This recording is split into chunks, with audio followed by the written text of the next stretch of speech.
This is the English service of Radio Algeria International. It's time for the news. The barbaric Zionist aggression against the defenseless population in the Gaza Strip and the West Bank goes unabated on the 35th day, with a total of 10,966 Palestinians martyred and around 28.5 others injured, according to Palestinian Ministry of Health. And the World Health Organization WHO has sounded the alarm over the rapid spread of infectious diseases in Gaza, with the disruption of health facilities, water and sanitation networks as a result of the Zionist aggression. And French lawyer Gilles Devers, commissioned by the civil society and a collective of lawyers from several countries to file a collective complaint against the Zionist entity before the International Criminal Court ICC, has said that the complaint has every chances of succeeding, calling on the world leaders to follow the lead of the President of the Republic, Mr. Abdelmajid Tebboune. Those were the headlines, and now the news in detail from Radio Algeria International. First, the barbaric Zionist aggression against the defenseless population in the besieged Gaza Strip and in the West Bank goes unabated on the 35th day, with a total of 10,966 Palestinians martyred and around 28,500 others injured, the Palestinian Ministry of Health has announced. Among the martyrs are 4,412 children, in addition to 2,650 people reported missing, the ministry quoted the Palestinian news agency Wafa as saying. These figures are still provisional as the Zionist aggression continues. Many bodies of martyrs are still buried under the rubble. In addition, 70% of the inhabitants of the Gaza Strip have been forced to leave their homes due to the ongoing Zionist aggression against the enclave, according to the Palestinian authorities. And no fewer than 8 hospitals have been bombed in Gaza over the past 3 days, and 18 health facilities have been put out of action and service since the start of the Zionist aggression against the Gaza Strip on October 7, local Palestinian authorities announced. As part of its dirty criminal war against hospitals, the Zionist occupation shelled the courtyard of Al Shifa Hospital with an artillery shell, and shortly afterwards shelled the gate of Al Nasr Hospital, the authorities said. The source underlined that the authorization given by the occupation to bomb hospitals and turn them into military targets is a war crime under international humanitarian law and is criminalized by 16 international agreements and UN resolutions that impose protection on these health facilities. And the United Nations Development Programme, UNDP, has announced that 50% of homes in Gaza have been destroyed as a result of the barbaric attacks by the Zionist occupation army. The UN Under-Secretary General Abdullah Al-Dardari and the Secretary General of the United Nations Economic and Social Commission for Western Asia, ESCWA, Rola Dashti, presented a report on Thursday entitled "The War in Gaza, The Repercussions." Said Bougazi has more details in this report. The UN Under-Secretary General Abdullah Al-Dardari reported that 50% of Gaza's housing stock had been destroyed in just 1 month. Rula Dashti, for her part, pointed out that 96% of Gaza's inhabitants who are unable to access basic services suffer from multidimensional poverty. She said that the destruction in Gaza has reached unprecedented levels. She pointed out that 90%, with regard to the report, it states that Palestinian economic activity has been exposed to a severe shock due to the complete siege of Gaza, the destruction of capital, forced displacement and restrictions imposed on the movement of people and goods in the West Bank. It is also reported that approximately 390,000 job opportunities have been lost since the start of the war.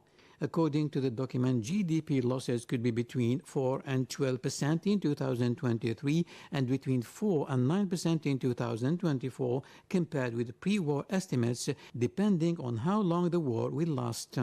The report predicts that the poverty rate will rise sharply to between 20 and 45% depending on the duration of the war. It also explains that the economic repercussions of the war will have direct and indirect effects on the humanitarian situation. The same document underlines that economic recovery in Gaza will not be achieved immediately after the ceasefire is implemented, given the scale of the destruction and the limited ability to access resources due to the blockade, including materials and equipment. The World Health Organization (WHO) has sounded the alarm over the rapid spread of infectious diseases in Gaza with the disruption of health facilities, water, and sanitation networks as a result of the Zionist aggression. In a press release, the organization said that fuel shortages have led to the closure of many desalination plants, forcing people to drink contaminated water and increasing the risk of spreading of bacterial infections. Fuel shortages have also disrupted all solid waste collection, creating an environment conducive to the rapid and widespread propagation of insects and rodents that can transmit disease. The organization also pointed out that the risk is twofold for the displaced populations in particular, as many of them are living in overcrowded shelters with no facilities for personal hygiene and no drinking water in sufficient quantities. The WHO also warned that damaged water and sanitation networks and the shortage of cleaning products have made it impossible to comply with basic infection prevention and control measures in hospitals, including among health workers. In addition to this, other risks resulting from the interruption of routine vaccinations and shortages of the drugs needed to treat communicable diseases. The World Organization for Security and Cooperation in Europe, OMSAC, has highlighted major shortcomings in the international judicial system, in a particularly horrific context in the Gaza Strip, where barbarity and war crimes by the Zionist entity are the norm. The details again with our colleague Saad Bougazi. Since 2021, OMSAC, in collaboration with legal and judicial experts, has been conducting an investigation into the judicial system of international tribunals dealing with war crimes and crimes against humanity. According to a press release from the organization's legal department published on Wednesday, this work has highlighted major dysfunctions and shortcomings in the judicial system of international tribunals. OMSAC believes that fundamental reform is needed to ensure that war crimes do not go unpunished. The proposed model consists in the creation of new international tribunals made up of judges from government structures and judges representing civil society. This approach aims to ensure greater transparency, accountability, and impartiality in the handling of war crimes cases. The organization believes that the involvement of government experts and representatives of civil society, including specialized NGOs, will strengthen the legitimacy and effectiveness of international tribunals. At OMSAC's forthcoming annual meeting, this project will be one of the key items on the agenda for the 2024-2025 program. Finally, OMSAC assures that it remains committed to its mission of promoting transparency, integrity, and ethics in all areas, including the international justice system. The fight for justice and an end to impunity continues, and OMSAC will continue to play a leading role in this quest for a world that is more just and respectful of human rights. OMSAC's conclusions concerning the international justice system come against a backdrop marked by the Zionist entity's bloody aggression against the Gaza Strip, with contempt for the lives and basic human rights of the Palestinian population. And French lawyer Gilles Devers, commissioned by the civil society and a collective of lawyers from several countries to file a collective complaint against the Zionist entity before the International Criminal Court, ICC, has said that the complaint has every chance to succeed, but called on world leaders to follow the lead of the President of the Republic, Mr. Abdelmadjid Tebboune, inviting citizens and lawyers to refer the case en masse to the ICC. Saad Bougazi again.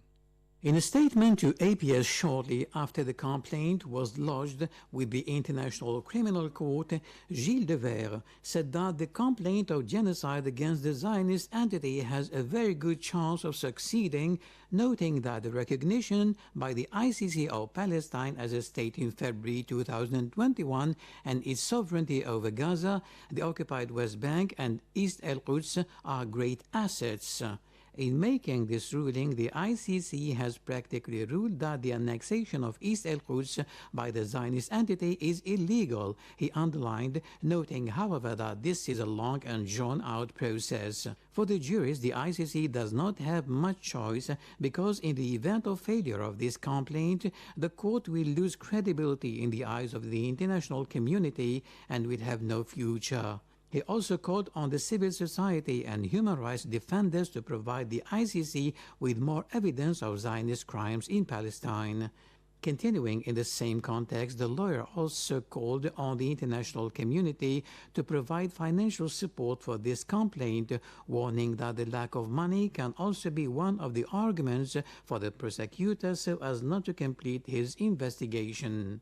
He urged all the world's leaders to follow the honorable approach of the Algerian President Abdelmadjid Tebboune, calling on citizens and lawyers to refer the case to the ICC. Lastly, Gilles Devers pointed out that this complaint, initiated by 120 major associations and supported by 300 lawyers, have three objectives. The first is to force the prosecutor of the ICC to carry out his investigation. The second is to tell the Palestinians that they are not alone. And the third is for the international community, inviting it to more mobilization. And back to Algeria, where the Minister of War, Veterans and Right Holders, Laïd Rabiga, has said in Iran that Algeria considers the Palestinian question to be its central cause, whatever the circumstances, and will not hesitate to defend it on all international stages.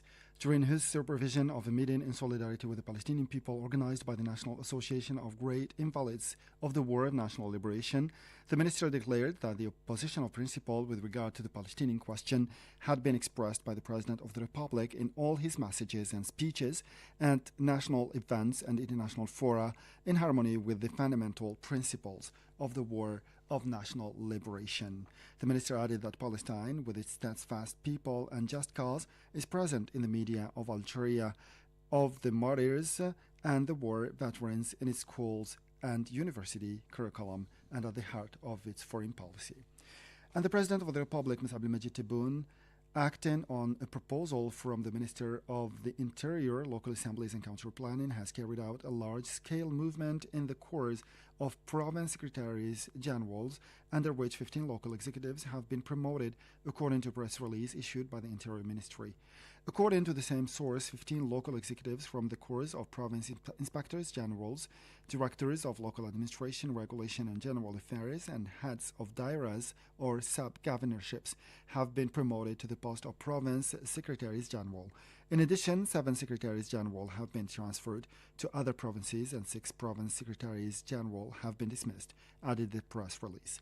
This reshuffle, which follows on those made by the President of the Republic in the Corps of Governors and Deputy Governors, is aimed at strengthening local development and rigorously implementing related decisions, notably through effective management of local affairs by qualified and competent executives, according to the same source. And the Minister of National Education, Abdelhakim Belabed, has said in Paris during his participation in the 42nd session of the General Conference of the United Nations Educational, Scientific and Cultural Organization, UNESCO, that Algeria is continuing its efforts to ensure quality education. In an address to the participants in this session, Abdelhakim Belabed said that Algeria is continuing its efforts to guarantee the quality of education through the implementation of far-reaching educational reforms consistent in the introduction of the English language and the rehabilitation of the subjects of sports and physical education in the primary cycle by recruiting specialist teachers and setting up a national system for assessing the achievements of primary education, in addition to the creation of a national arts high school. With this, we come to the end of it. Time now for our weekly programs, special program devoted to the situation in Gaza and Palestine with my colleague Asia Bakar. I'll meet you again tomorrow for a fresh edition of our news bulletin in English. Until then, stay tuned to Radio Algeria International, and bye-bye for now.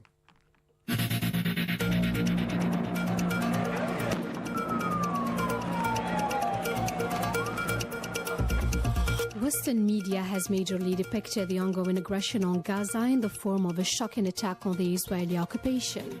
The coverage was largely in line with Western foreign policy trends regarding the Palestinian-Israeli conflict, which do not describe the occupation for what it is, while removing the character of resistance or national liberation from the Palestinian resistance movement. Many of these coverages were sugar-coated with an explicit emotional tone when it came to the Israelis, as was evident in written and spoken expressions in a clear propaganda that serves the Israeli agenda. This comes while the Hamas media office denounced the Western media coverage that does not show the reality of the atrocities committed by the Israeli occupation against the Palestinians, stressing that the media office of Hamas is working on showing the reality of the massacre committed against Palestinians in Gaza as it is. Actually, we are calling all medias in West countries, in Arab countries, in African countries, in Asia countries. We are talking with them. We are explaining our stand, and we are making contacts with many countries in diplomacy field to explain what we are facing in Gaza Strip. We are facing great actions and great aggression on our people. Flagrant bias of the Western media in line with their government's position did not prevent streets to be flooded by protesters waving Palestinian flags and calling for the end of the Israeli occupation of Palestinian territories. Thousands of pro-Palestinian protesters gathered in the U.S. Capitol this week, marching past the White House to hear chants of a free Palestine as the death toll continued to climb in the genocide committed against Palestinians in Gaza. Across the country, Americans have held pro-Palestinian protests with crowds gathering in Los Angeles, New York, and Michigan, home to one of the largest populations of Arabs and Arab diaspora in the United States. In the United Kingdom, rallies took place in Manchester in northern England, Edinburgh and Glasgow in Scotland, and London amid police warnings against anyone showing support for the Palestinian resistance. Demonstrations in support of Palestine also took place in Switzerland's capital, Geneva, in northwestern Italy, and in the Irish capital, Dublin. Meanwhile, thousands marched in solidarity with the Palestinian people in France, defying the government's flagrant ban of pro-Palestine demonstrations.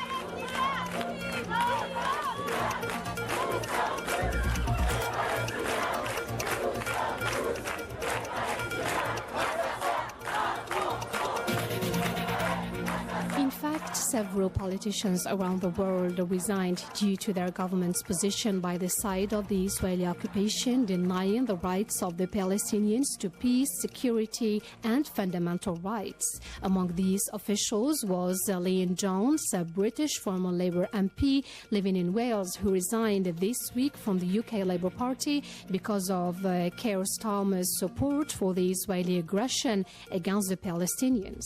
In her letter of resignation from the party, Ms. Jones said, "The last straw has been Starmer's explicit support for the Israeli collective punishment of the population of Gaza, despite this being a war crime, a fact of which he should have been fully aware of." She went on saying, "When I joined the Labour Party in 1974, we opposed apartheid in South Africa. Now it is not allowed even to mention that the Israeli occupation is an apartheid state, a view endorsed by Amnesty International, Human Rights Watch, as well as those with experience of apartheid in South Africa." Meanwhile, Cliff Haswell, a former chair of Cardiff North Constituency Labour Party, has also resigned. In his letter of resignation, he said, "Sadly, the response to the recent escalation of violence in the Middle East has exposed the Labour Party's complete abandonment of its moral authority and any sense of duty to defend the most oppressed." He said, as the party leader gives unequivocal support to the Israeli occupation in its clear mission to eradicate Palestine, he has committed the entire Labour Party to this evil cause, not in my name, he said. He went on saying, in a stunning disregard for international law, the Israeli occupation is to be uncritically supported in continuing with apartheid, blockades, expropriation of land, and now a crime against humanity through the starving and bombing of 1 million children into oblivion. Irish MP Richard Boyd condemned the silence and reservation of his government when it comes to Israeli crimes against Gaza, stressing that bombarding Gaza and cutting water and food from the population is a flagrant war crime that cannot be sugar-coated with words like unacceptable. Taoiseach, you said it is not okay for Israel to attack civilians, attack civilian infrastructure, to threaten to starve the people of Gaza. It most certainly isn't okay. It's a war crime. The Israeli government have brazenly, publicly and openly declared their intention to commit a war crime and have commenced that war crime against the people of Gaza, saying that they intend to starve of food, electricity, water, 2.2 million people. That is a war crime under the 4th Geneva Convention. They are raining down thousands of the most sophisticated missiles known to humanity onto the most densely populated area in the world, carrying the certainty that almost every missile will incur civilian casualties, will and are destroying the infrastructure, the water infrastructure, the energy, making Gaza uninhabitable.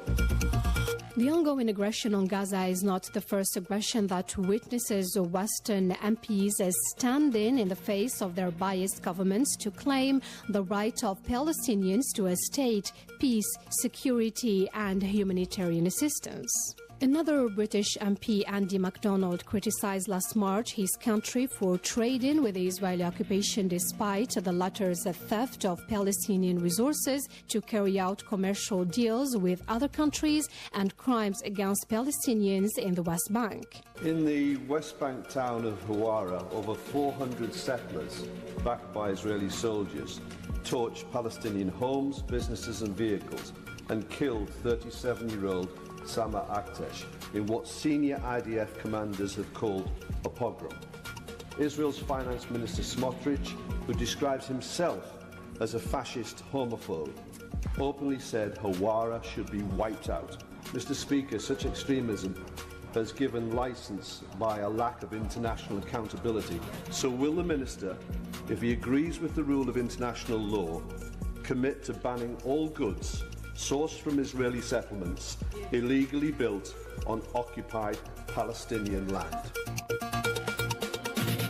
During the week, Palestinian UN Representative Riyad Mansour said at the Security Council that Palestinians are not subhumans and the airstrikes are nothing but a flagrant war crime taking place in defiance of international law. He deplored the fact that Western media and governments start reacting and condemning only when Israelis feel a small proportion of what Palestinians have been taking for long decades. Regrettably, history for some media and politicians start when Israelis are killed. Our people have endured one deadly year after another. We came to the Security Council month after month, warning of the consequences of Israeli impunity and international inaction. Last October, about a year ago, we stated before the Security Council the Palestinian people will be free one day or another, one way or another. We chose the peaceful way, the one the international community advocates for. Do not let Israel prove us wrong for our sake and theirs. This is not a time to let Israel double down on its terrible choices. This is a time to tell Israel it needs to change course, that there is a path to peace, where neither Palestinians nor Israelis are killed. And it is the one diametrically opposed to the one Israel is embarked on. He also disclaimed Israeli allegations and justification for the blockade on Gaza and on the ongoing assault, stressing that when Israel's supporters say that it is defending itself, they are in fact giving the Israeli occupation a green light to kill and add to the suffering of Palestinians in Gaza. Israel keeps saying the blockade and repeated assaults on Gaza are to destroy Hamas, military capabilities, and ensure security. Clearly and expectedly, its blockade and assaults accomplished neither. The only thing they did accomplish was inflicting terrible suffering on an entire civilian population. It is time for an immediate end to the violence and the bloodshed, and it is time to end this blockade and to open a political horizon. When Israel now tries to justify yet another assault by the same faulty premise, no one should say or do anything to encourage it down this path. We know only too well that the messages about Israel's right to defend itself will be interpreted by Israel as license to kill, to pursue on the very path that led us here.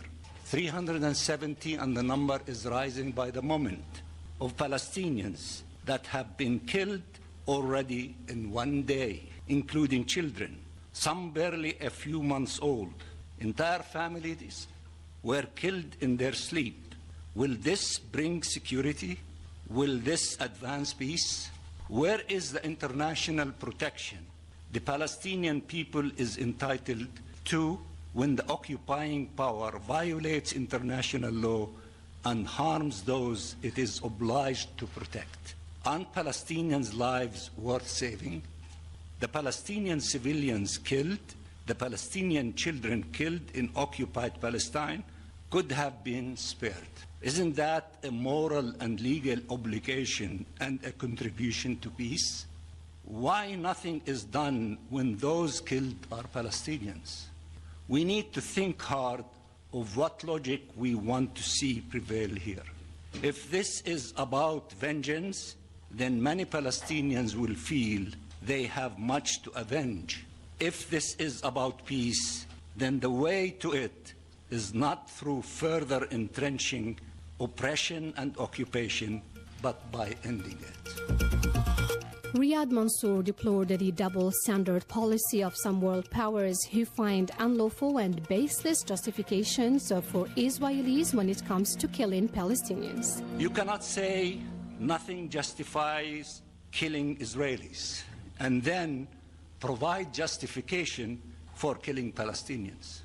We are not subhumans. Let me repeat, we are not subhumans. We will never accept a rhetoric that denigrates our humanity and reneges our rights. A rhetoric that ignores the occupation of our land and oppression of our people. There is no right to security that trumps the right of a nation to self-determination. The fulfillment of our right to self-determination is the only path towards shared peace and security. We chose the peaceful path to achieve our rights, but Israel continued using blunt force against Palestinian lives and Palestinian rights. Israel cannot wage a full-scale war on a nation, its people, its land, its holy sites, and expect peace in exchange. One needs to address the root causes of the conflict, and by doing so, we will be addressing its consequences. The ongoing aggression against Gaza and also the killing of Palestinians in the West Bank has proven once again the criminality of the Israeli occupation and its aims of committing genocide in a blatant attack and strikes against the people in Gaza. However, it has shown to the international community its brutality, illegality and rejection of any kind of peace process.